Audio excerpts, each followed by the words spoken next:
हल्ला हुँदैछ क्या, तेरो माइक बन्द गरेर चाहिँ। Start. Okay, so I'll be discussing about firewalls and network architecture. So basically, I will begin with how firewalls act. So firewalls are used to separate networks with differing security requirements, such as internet and an internal network that houses server with sensitive data uses. Organizations should use firewalls wherever their internal networks and system interface with external networks and system, and where security requirements vary among their internal networks. Since one of the primary functions of firewall is to prevent unwanted traffic from entering a network. This normally means that firewalls are positioned either as a node where the network splits into multiple paths or inline along a single path. Firewall vendors often vary in their terminology for the logical flow of firewall traffic. So I'll be discussing about network layouts with firewalls. So many hardware firewall devices have a feature called demilitarized zones that are sometimes set up between warring countries. While no single technical definition exists for firewall demilitarized zones, they are usually interfaces on a routing firewall that are similar to interfaces found on the firewall protected side. The major difference is that traffic moving between the demilitarized zones and other interfaces on the protected side of the firewall still goes through the firewall and can have firewall protection policy applied. Most network architectures are hierarchical, meaning that a single path from the outside network splits into multiple paths on the inside network. What does it generally means is most efficient most efficient place of a firewall is at the node where the path split. This has an advantage of positioning the firewall where there is no question as to what is outside and what is inside, which means there may be reasons to have additional firewalls on the inside of the network, such as to protect the set of computers from another. I will discuss now how firewalls can act as a network address translators. Most firewalls can perform network address translator, which is sometimes called port translation or network and address and port translation. Despite the popular misconception, network address translation is not part of the security functionality of a firewall. The security benefit of network address translator preventing a host outside the firewall from initiating contact with the host behind network address translator can just as easily be achieved by a stateful firewall with less disruption to protocols that do not work as well behind network address translation. And there is no limitation on where a firewall can be placed in a network. While firewalls should be at the edge of logical network boundary, creating an inside and outside on either side of the firewall. A network administrator may wish to have additional boundaries within the network and deploy additional firewalls to establish such boundaries. The use of multiple layers of firewall is quite common to provide defense in part. For an instance, if we take an example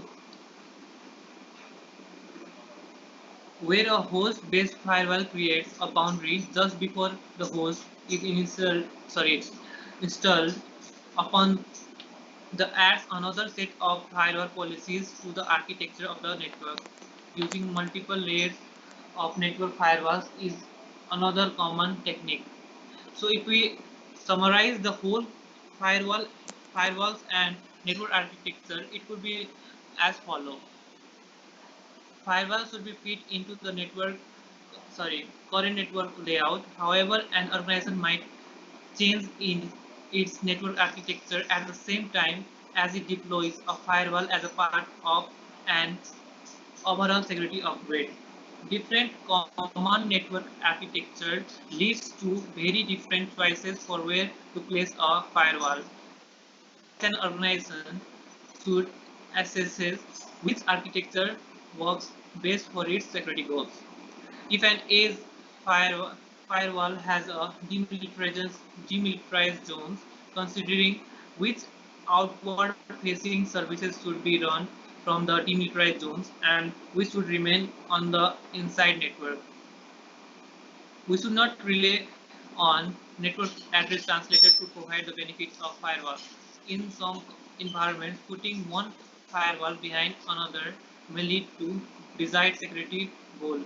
But in general, such multiple layers of firewalls can be troublesome.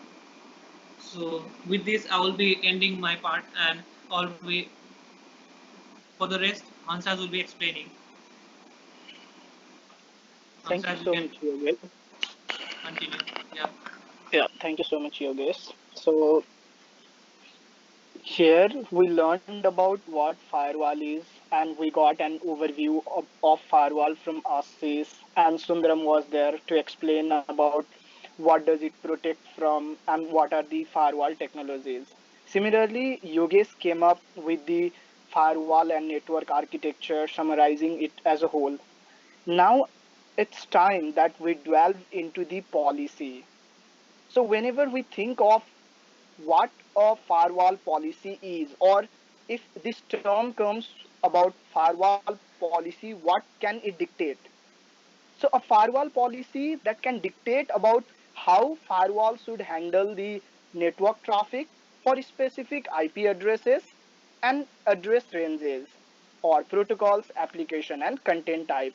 And these are based on organizations information security policies. Before a firewall policy is created, some form of risk analysis that has to be performed. Why? To develop a list of types of traffic that is needed by the organization and categories how they must be secured, which in and this should include what type of traffic can traverse a firewall under what circumstances.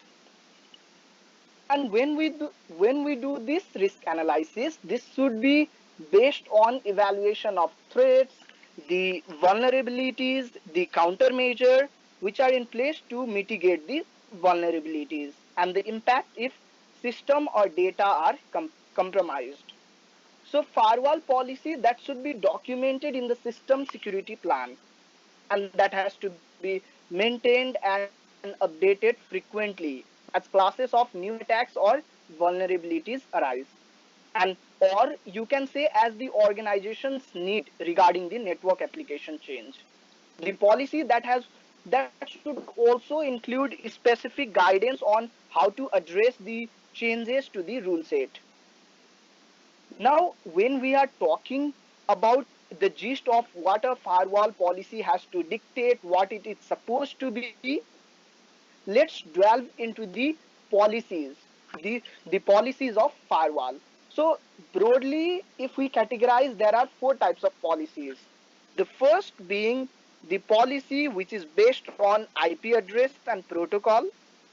The second being the policy which is based on application. The third, the policy which is based on user identity, and the fourth, the policy which is based on network activities. So let's come to first and try to understand the policies which are based on IP addresses and protocols. So the firewall policy that should only allow necessary IP protocols through.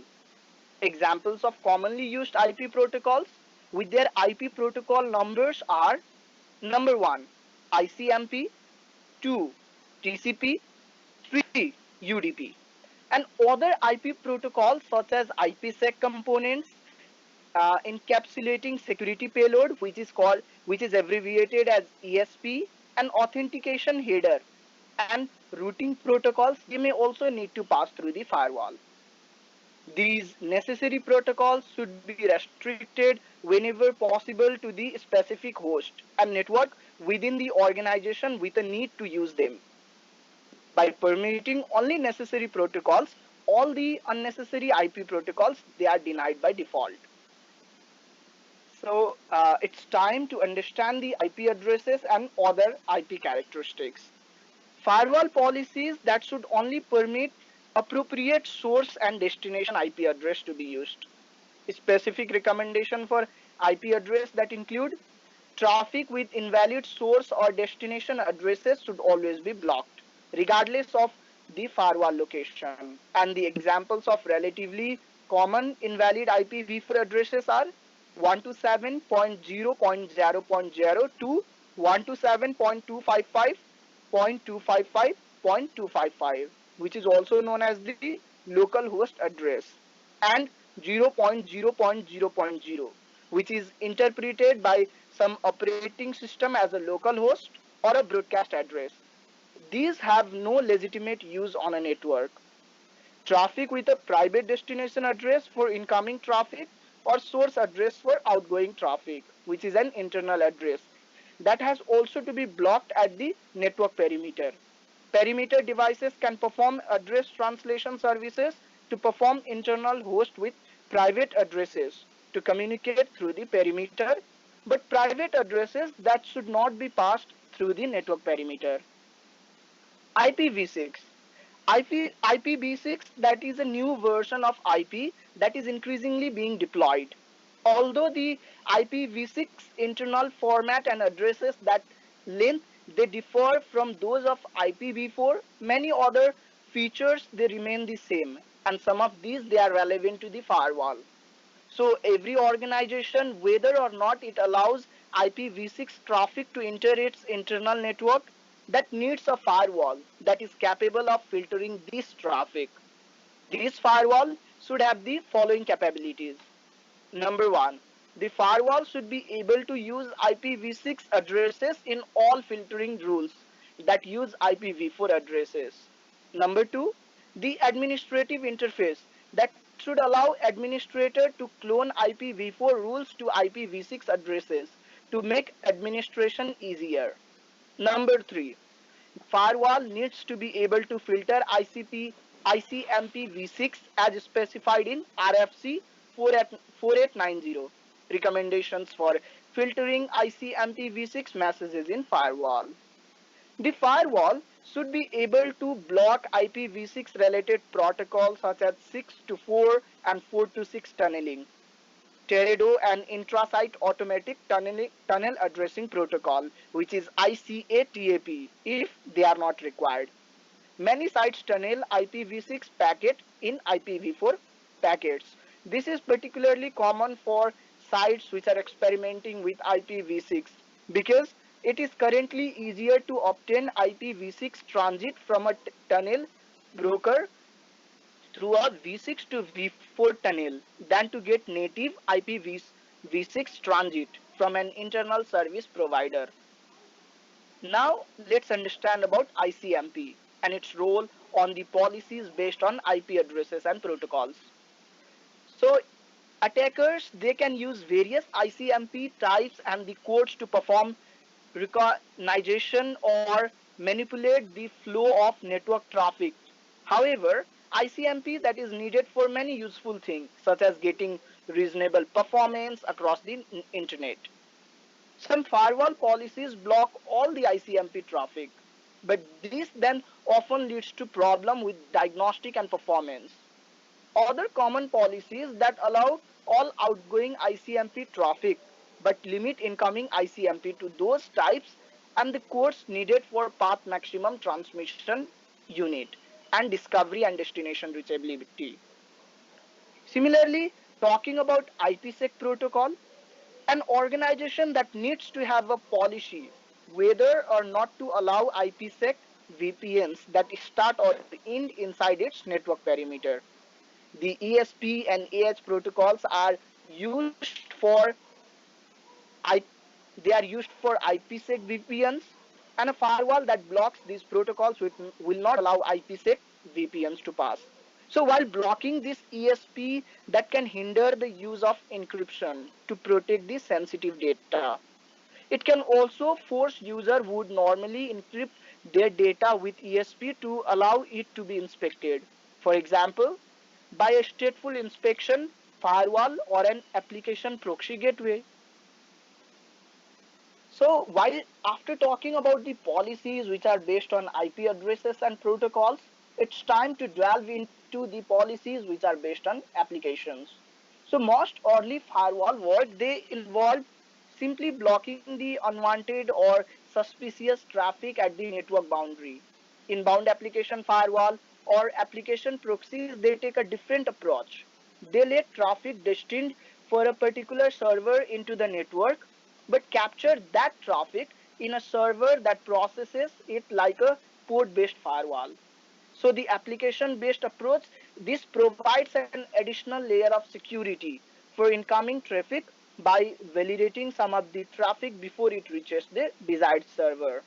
The theory is that the inbound application firewalls or proxies additional security layer, this can protect the server better than the server can protect itself.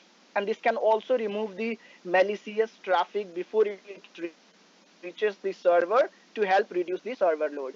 In some cases, an application firewall or proxy can remove traffic that the server might not be able to remove on its own because it has greater filtering capabilities. An application firewall or proxy also prevents the server from having direct access to outside the network. Now it's time to delve into the policies which are based on user identity. Traditional packet filtering does not see the identities of the users who are communicating in the traffic traversing the firewall. So firewall technologies without more advanced capabilities, they cannot have policies that allow or deny access based on these identities. However, many other firewall technologies can see these identities and therefore they can enact policies which are based on user authentication. One of the most common ways to enforce user identity policy at a firewall, that is by using the VPN. Both IPsec VPNs and SSL VPN have many ways to authenticate user, such as the secrets that are provisioned on a user by user basis, with multi-factor authentication, or with digital certificates which are controlled by the each user. And finally, we come to the policies which are based on network activity. Many firewall, they allow the administrator to block the established connection after a certain period of inactivity. For example, if a user on the outside of a firewall has logged into a file server but has not made any request during the past 15 minutes, the policy that might be to block any further traffic on that particular connection. Time-based policies are useful in thwarting attacks which are caused by a logged-in user walking away from a computer and someone else sitting down and using the established connection. So, however, these policies, they can also be bothersome for users who make connection but do not use them frequently. And therefore, it's now time to summarize the recommendation. So from this entire section, the highlights or the summaries of the major recommendation would be: number one, an organization's firewall policy that should be based on a comprehensive risk analysis. Number two, firewall policies should be based on blocking all the inbound and outbound traffic with exceptions made for desired traffic. Number three, policies should take into account the source and destination of the traffic in addition to the content. Number four, many types of IPv4 traffic, such as that with invalid or private addresses, that should be blocked by default. Number five, organizations should have policies for handling the incoming and outgoing IPv6 traffic. And finally, an organization that has to determine which application may send traffic into it or out of its network. And then they have to make firewall policies to block the traffic for other applications. With this, we come to the end of our firewall policy. Thank you so much.